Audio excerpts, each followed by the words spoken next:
Howdy. Get lost then. All right, simmer down.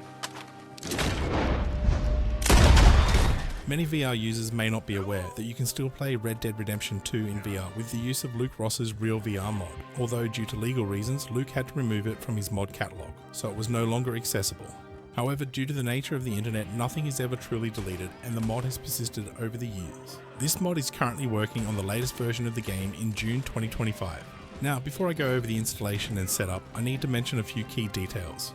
The mod has not been updated since it was abandoned many years ago, so you may encounter some game crashes during your playthroughs. I experienced some crashes while playing, but they weren't too frequent. Most of the crashes occurred during the installation and setup process, where they were more common. If you follow my installation process carefully though, you should hopefully experience fewer crashes than I did, as I went through a lot of trial and error to get the game to work correctly in VR. This mod also does not support motion controls, so you'll need to use either a keyboard and mouse or a PC game controller. Now for the mod, I'll have the links to everything you need in the description, but I would like to mention that I am not giving away anything that cannot be easily found online by yourself doing your own web searches. This mod is also no longer part of Luke Ross's R.E.A.L mod, and there is no support for this mod. And lastly, you can't have any mods installed for Red Dead Redemption 2 as the VR mod will not work. So make sure to back up all your mods and put them somewhere safe before removing them and playing in VR. A complete fresh installation of the game on Steam would also be advised. With the right setup, the game plays extremely well and looks absolutely great in VR. Getting the settings just right for your PCVR setup may take some trial and error on your end, with two specific settings that I will go over in detail a little later in the video. I'm running an RTX 4090 and ended up using the high graphics setting with an overall VR resolution of 6000 by 6000. This seemed to work optimally for me with minimal ghosting while keeping a decent frame rate of around 60 frames per second, which is completely fine and playable for this game to run in VR. I'm also using a MetaQuest 3 headset and connecting wirelessly to my PC using Virtual Desktop.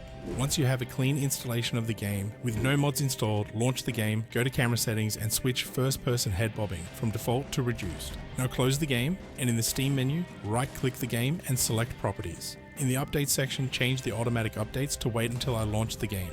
This will stop the game from overriding specific settings. Next, if you have an NVIDIA graphics card, you'll want to download and install the latest version of DLSS Swapper. You can find the link to this in the description. This will update your game to the latest DLSS version for better performance. If you don't have an NVIDIA graphics card or don't want to update the DLSS, you can skip this step. Once installed, open the program, then select Red Dead Redemption 2 and click on the DLSS version number, select the latest version and then click Swap. Open the NVIDIA app, go to Graphics and then select Red Dead Redemption 2. Scroll down to overwrite DLSS and select Use Different for each DLSS technology, and under Super Resolution select Preset K and click Apply.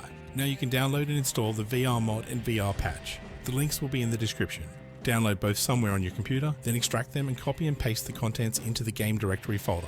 Make sure to install the mod first and the patch second, and click Yes to any files it may need to overwrite.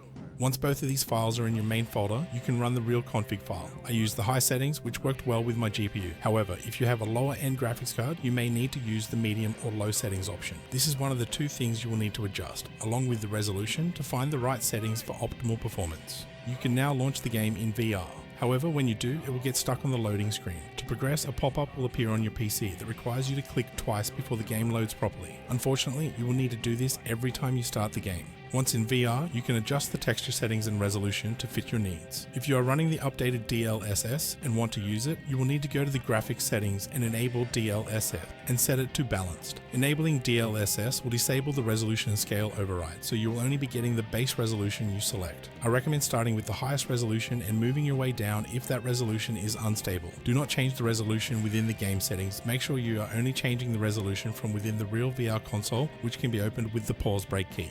If you don't have DLSS enabled, the resolution scaling override will be active and be multiplying your resolution. You should set this to around 1920 by 1920 or slightly higher. Do not try set this to the maximum, as it's already being multiplied by 2.5. You shouldn't need to change any other settings within the R.E.A.L console, but you can play around with them to see if any of the other settings may help you increase your FPS if you need to. Now you should be all set to play the game in VR. If you have any lag, jerkiness or ghosting, then your resolution and texture settings may be too high for your GPU, and these are what you will need to play around with. Just a reminder, when adjusting the game graphics settings, only change the texture settings. The resolution should be modified through the R.E.A.L console. Additionally, be cautious when changing settings while the game is active, as this may cause the game to crash. Unfortunately, this is another drawback of the mod no longer being updated and supported. Now all that's left to do is enjoy being a cowboy in VR. Don't forget to hit like and subscribe if you want to see more videos like this. Thanks for watching, and I'll see you next time. Yep.